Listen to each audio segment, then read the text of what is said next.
कहते हैं कि दुनिया में मन सबसे ज्यादा शक्तिशाली चीज होती है। अगर किसी चीज को तुम पूरे मन से चाह लो तो तुम उसे हासिल कर सकते हो। ये मैं नहीं कहता, ये सभी महापुरुषों का कहना है। लेकिन अगर ये सत्य है, ये सच है, तो जो हम अपने मन से चाहते हैं वो हमें हासिल क्यों नहीं होता है। भाई, कोई भी इंसान अपने मन में दुख तो नहीं चाहेगा, लेकिन वो रहता तो दुखी है। हर इंसान अपने मन से तो कामयाब होना चाहता है, खूब पैसा कमाना चाहता है, लेकिन फिर भी वो कामयाब नहीं होता। भला ऐसा दुनिया में कौन इंसान होगा जो अपने मन में ये चाहेगा कि मैं नाकामयाब रहूं या मैं पैसा ना कमाऊं। सोचने की बात है। तो इसमें दो चीजें निकल के सामने आती हैं। या तो वो महापुरुष गलत थे जिन्होंने ये बात बोली कि मन से चाही हुई चीज हासिल हो जाती है, या फिर हम गलत हैं। आज की कहानी जो मैं आपको सुनाने वाला हूँ उसमें आपको एक ऐसा मंत्र मिलेगा। उसे समझने के बाद आपको एक ऐसा मंत्र पता चलेगा जिससे आप ये समझ पाएंगे कि अपने मन से कोई भी चीज कैसे करवाई जाती है, मन में किसी भी बात का बीज कैसे बोया जाता है। ये इस कहानी से आपको अच्छी तरह से समझ में आ जाएगा। एक बार की बात है, एक आदमी के जीवन में सिर्फ दुख ही दुख थे। वो जो भी काम करता उस बेचारे का वो काम पूरा ही नहीं होता। घर में आता तो घर में कलेश बना रहता, किसी से कोई मदद मांगता तो कोई उसकी मदद नहीं करता। ऐसा लगता था कि चारों ओर से दुखों का पहाड़ उसी पर टूट पड़ा है। वो इतना दुखी हो गया कि उसने निर्णय किया कि वो इन दुखों से छुटकारा पाके रहेगा, इसके लिए चाहे उसे कितनी भी मेहनत करनी पड़े। ऐसे ही एक दिन उसने अपने मित्र से पूछा कि मैं अपने जीवन को कैसे सुधारूं। उसके मित्र ने उसे बताया कि तुम किसी बाबा के पास जाओ। बाबाओं के पास ऐसा मंत्र होता है जिससे सारे दुख मिट जाते हैं। उस आदमी के मन में ये बात पूरी तरह से पक्की बैठ गई कि कोई बाबा ही मेरा दुख दूर कर सकता है, और इसीलिए उसे किसी भी बाबा के बारे में पता चलता तो वो उस बाबा के पास पहुंच जाता। बाबा उसे कुछ टोने टोट के बता देते थे करने के लिए, और बदले में दान दक्षिणा ले लेते थे। और पूरी विधि के साथ टोने टोट के करने लगा, लेकिन बहुत टोने टोट के करने के बाद भी उसके जीवन में कुछ बदलाव नहीं आया। इसके विपरीत उसका जीवन और ज्यादा दुखी हो गया। बदले में उससे दान दक्षिणा लेता था, जिससे उसका धन भी धीरे धीरे खत्म हो रहा था। इससे उसके जीवन में दुख और ज्यादा बढ़ गए। तब उसे लगा कि बाबाओं के पास जाने से तो मेरे जीवन में दुख कम होने की बजाय बढ़ते ही जा रहे हैं, तो मुझे क्या करना चाहिए।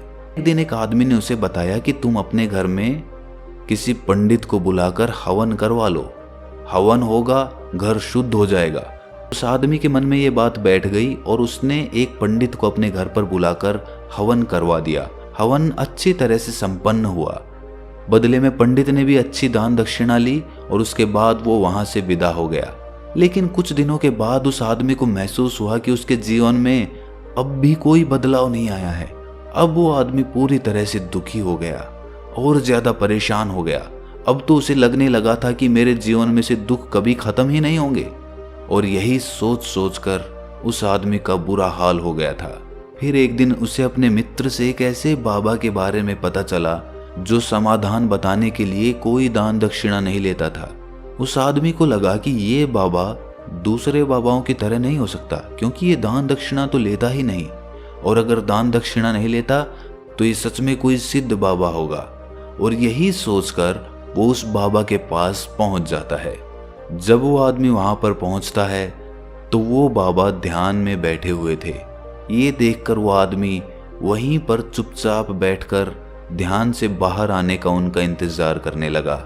थोड़ी देर बाद बाबा ने आंखें खोली तो सामने एक दुखी और परेशान युवक को बैठे देखा। वो उसकी आंखों के नीचे काले घेरे देखते ही समझ गया कि ये आदमी अपने जीवन से कितना परेशान है। उसे संबोधित करते हुए बाबा ने पूछा कि बच्चा, क्या चाहते हो? बाबा के पास क्या लेने आए हो? उस आदमी ने कहा कि बाबा, मैं अपने जीवन से बहुत परेशान हूं। मैंने इन दुखों को दूर करने के लिए बहुत सारे रास्ते अपनाए। हर वो तरकीब करके देखी जो किसी बाबा ने मुझे बताई, हर वो काम किया जो किसी भी इंसान ने मुझसे करने को कहा, लेकिन मेरे जीवन में दुखों में कोई कमी नहीं आई। बाबा, इसके विपरीत मेरे जीवन में दुखों में बढ़ोतरी हो गई। मुझे समझ नहीं आ रहा है कि मैं क्या करूं। मैंने आपके बारे में बहुत सुना है बाबा, और मैं बहुत उम्मीद के साथ आपके पास आया हूं। कृपया करके मुझे कोई ऐसा मार्ग बताएं जिससे मुझे अपने दुखों से छुटकारा मिल जाए। बाबा ने महसूस किया कि आदमी तो सच में बहुत परेशान है। बाबा ने उसकी बात सुनकर कहा कि बच्चा, दुखों को दूर करने के लिए मंत्र ऐसे ही नहीं मिलते। मंत्र पाने के लिए कुछ करना पड़ता है। तुम कुछ कर सकते हो। ये सुनकर पहले तो उस आदमी ने सोचा कि ये बाबा भी मुझसे दान दक्षिणा ही मांगेंगे, लेकिन और कोई रास्ता ना पाकर उस आदमी ने कहा कि बाबा, आपको जितनी भी दान दक्षिणा चाहिए मैं देने के लिए तैयार हूं, लेकिन आपका मंत्र सच्चा होना चाहिए, वो पूरा होना चाहिए, उसका फल मुझे मिलना चाहिए। उसके बाद मैं आपको जो भी दान दक्षिणा लेना चाहते हो वो दे दूंगा। बाबा ने कहा कि दान दक्षिणा तो बहुत छोटी सी चीज है, मुझे वो नहीं चाहिए। मुझे बताइए तो सही, मुझे करना क्या होगा? मैं कुछ भी करने को तैयार हूं। इस पर बाबा ने उसे कहा कि यहां से जब तुम अपने घर जाओ तो रास्ते में अपने मन में ये दोहराते जाना कि मैं सुखी हूं, मैं सुखी हूं, मैं सुखी हूं। बार बार अपने मन में यही दोहराना, और याद रहे जुबान पर ये नहीं आना चाहिए, ये सिर्फ मन में दोहराना है। ये सुनकर वो आदमी बोला, बाबा बस इतनी सी बात, ये तो मैं चुटकी बजा के कर लूंगा, लेकिन इससे होगा क्या? बाबा बोले कि इस मंत्र को करके देखो। वैसे भी तुमने इतने बाबाओं के मंत्र किए हैं, तो इस मंत्र को भी करके देख लो। उस आदमी ने सोचा कि बाबा कुछ दान दक्षिणा तो ले नहीं रहे और छोटा सा मंत्र है, इसे तो मैं कर ही लूंगा। वो बोला, ठीक है बाबा, मैं ये मंत्र जरूर करूंगा। वो आदमी ये कहकर वहां से उठकर चलने लगा, लेकिन जैसे ही वो चलने लगा, पीछे से बाबा ने बोला कि बच्चा, एक बात याद रखना, जब तुम ये मंत्र अपने मन में दोहराओ तो तुम्हारे मन में बंदर के विचार नहीं आने चाहिए, बंदर का ख्याल भी नहीं आना चाहिए, तो ही ये मंत्र सिद्ध होगा। वो आदमी बोला, मुझे तो आज तक बंदर का कोई विचार नहीं आया, तो अब क्यों आएगा? आप चिंता मत करिए बाबा, मैं बस मन में यही दोहराऊंगा कि मैं सुखी हूं, मैं सुखी हूं, इसके अलावा बंदर का कोई विचार मेरे मन में नहीं आएगा। ये कहकर वो आदमी वहां से चल दिया। वो अपने मन में मैं सुखी हूं, मैं सुखी हूं, ये दोहराता हुआ थोड़ी दूर ही चला था कि उसके मन में अचानक बंदर का ख्याल आ गया। बंदर का ख्याल एक बार आया और चला भी गया, लेकिन उस आदमी ने सोचा कि आज तक तो मुझे बंदर का कोई विचार नहीं आया, ये आज बंदर का विचार क्यों आ गया? और ऐसे करके उसने उस बंदर के विचार को पकड़ लिया। वो ये भूल गया कि मुझे क्या मंत्र दोहराना है, और वो बंदर के बारे में सोचने लगा। जब थोड़ी देर बाद उसे फिर से होश आया तो वो फिर से अपना वही मंत्र दोहराने लगा जो बाबा ने उसे बताया था, मैं सुखी हूं, मैं सुखी हूं। लेकिन अचानक से उसे सामने एक बंदर दिखाई दिया, और ये देखकर उसके मन में फिर से बंदर का विचार उठ गया, और वो अपने अंदर से इस विचार को बाहर फेंकना चाहता था। वो चाहता था कि मेरे अंदर किसी भी तरह बंदर का विचार ना आए, लेकिन उसे तो सामने बंदर ही दिखाई दे गया। ऐसे ही जद्दोजहद करते करते वो घर पे पहुंचा, और घर पे पहुंचने के बाद अपनी पत्नी को कहा कि हे बंदरिया, मुझे खाने में बंदर परोस दो। और जब उसे एहसास हुआ कि उसने क्या बोल दिया, तो वो अपने बाल नोचने लगा।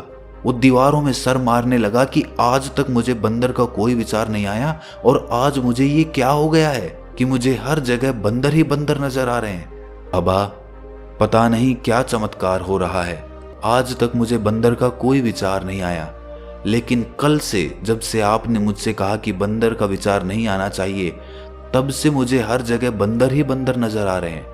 उस आदमी ने कहा कि बाबा, मुझे तो आपके पीछे पेड़ पर बैठा हुआ बंदर भी केले खाता हुआ दिखाई दे रहा है, ये हो क्या रहा है बाबा? ये सुनकर बाबा हंसने लगे। बच्चा, मन का जाल एक ऐसा जाल है जिसे समझ पाना इतना आसान नहीं है। बंदर तो तुम्हारे रास्ते में पहले भी आते थे।